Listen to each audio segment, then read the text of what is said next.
with Up North Adventure. How are you today? You know, I've always spent a lot of time talking about our adoption story, but I haven't really shared a lot about me. I have fibromyalgia. So the cat came in and I kicked my tripod. So now I'm not where I was. I feel a little out of place. The thing I wanted to share with you today is I have fibromyalgia. And it generally doesn't make a big difference in my life, but sometimes it does. We just spent the last week moving the house elf out, and that is physically demanding to me. So that really put me into a fibro flare, and I don't have those very often. I guess I should probably start at the beginning of my fibro journey and where it all began, because it kind of runs hand in hand with what we as a nation and a world are going through right now. I went back and actually got some real information off of the CDC network. In 1997-98 winter, I got the flu. I got the flu in January, and that flu was another pandemic type flu. It was a very bad flu. According to the CDC, that it peaked in late January, and it was a H3N2 type flu, and that the mortality rate for this flu was 9.7%. That's much higher than what we're experiencing now in this scenario that we're going through. But we didn't hear any of this. And I do remember a gentleman from our church passing away from it. And in that time frame when I was sick with this, I lost January, February, March. I don't really remember much until April again. I remember laying on the couch and being so ill, I would see my children speak to me and I could see their lips move, but it was like watching a TV with the sound down. I couldn't hear them, I couldn't see, I couldn't understand what they were saying to me. I was that sick. And it was an experience that I would never want to do again. And honestly, I don't understand why I wasn't in the hospital. My husband didn't take me to the hospital. I never did ask him why. And it took me about a year to recover from that. I remember by April, I was dragging a lawn chair around the yard. I would go a few feet and sit in the yard in the lawn chair, and I would drag the lawn chair and go a few more feet and sit. And we had a considerable yard. And then for years, anywhere we would go, I would take like a folding chair and sit in it wherever we would go, because I was just so weak for years.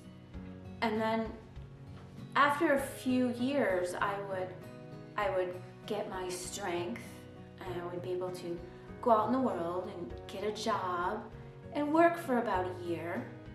And then I would just come to a point where I couldn't cope anymore, and it would just drain me and all of my energy, and I would just be unable to work and come home again and sleep for 6 months and recover, and be able to go back out in the world and do whatever it was again.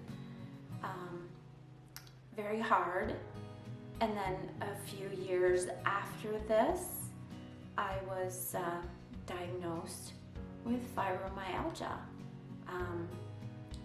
A lot of these symptoms then began to appear after that.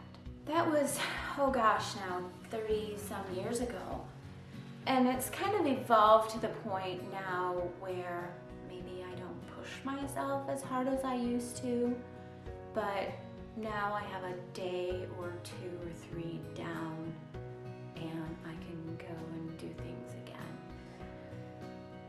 But yeah, I guess maybe I don't physically push myself like I used to. So I don't have the down as far as I used to. The fibro flares are just smaller, maybe. But I did print out these things because there's a lot of fibromyalgia symptoms that I have that once I realized they were fibromyalgia, it's like, oh, that is all tied in. And I was going to the doctor, and doctors don't treat fibromyalgia as a whole. They treat individual symptoms, which really makes treatment difficult. I have yet to find a doctor that treats fibromyalgia as a whole. In the central part of fibromyalgia, you have chronic headaches and migraines, sleep disorders, dizziness, cognitive impairment, memory impairment, anxiety, depression. These are some of the things listed. This one speaks about confusion, word mix-ups, poor memory and blanks, poor concentration, poor comprehension, panic attacks, irritability, mood swings, anxiety, clumsiness, depression. Tension headaches, lightheadedness, dizziness, hair loss.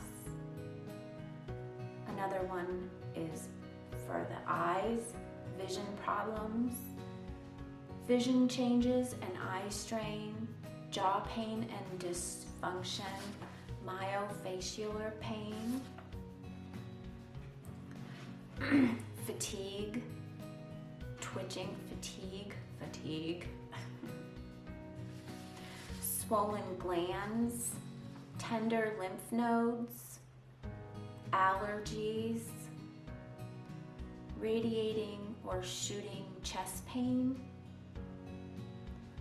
nausea, upset stomachs, irritable bowel, irritable bladder, diarrhea, constipation, groin pain, urinary problems, premenstrual syndrome, lack of endurance, feeling of swelling, sleep apnea, sensitivity to environment, sensitivity to light, bruising, skin itch, burning, mottling, rash, chronic pain, chronic fatigue, weakness, tender body points, pain triggering body points, dry eye and mouth, shoulder pain or dislocation, spinal burning, muscular spasms, respiratory muscular motility dysfunction, cold symptoms, weight gain, multiple chemical sensitivity,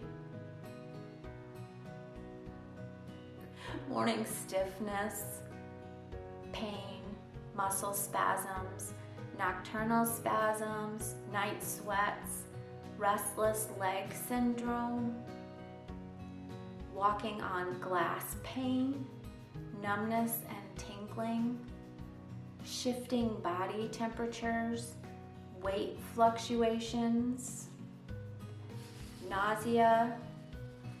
There are so many symptoms if you go into a doctor and you give them a list of these things, the first thing they're gonna do is say, oh, here's some Prozac.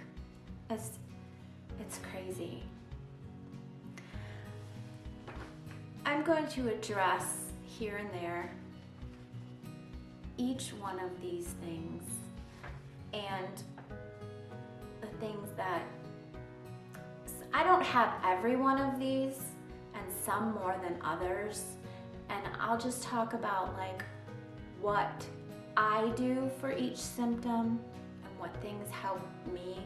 And of course, I'm not a doctor, I'm not a professional, I'm just a woman who has gone through these symptoms for almost 30 years, and I can just share what has helped me over the years. But I will tell you, my least favorite symptom of everything is hair loss. That is devastating as a woman. For a woman. I used to have a lot of hair. Now I don't. And I don't know if you noticed, but sometimes in my videos, I don't have eyebrows because I don't have eyebrows. And sometimes it's a good thing because I don't have to shave my legs. You know, that's a good part, but I don't have eyebrows and I miss eyebrows. And my kids laugh at me. They're like, are you gonna come over? And I was like, yeah, I have to put my eyebrows on. I mean, that's the worst thing for me about fibromyalgia is not having eyebrows. Tell me about your fibromyalgia. What is it? The pain, I think the pain I've lived with for so many years, the burning spine, the walking on glass, that pain. I push through that every day. I live with that. That's like a normal thing. But the eyebrows. You tell me what is your least favorite fibromyalgia symptom? Well, thank you for watching, and come back, like and subscribe so that we can connect and talk about these symptoms. I'm Kirsten, and I'll see you later. Have a wonderful day.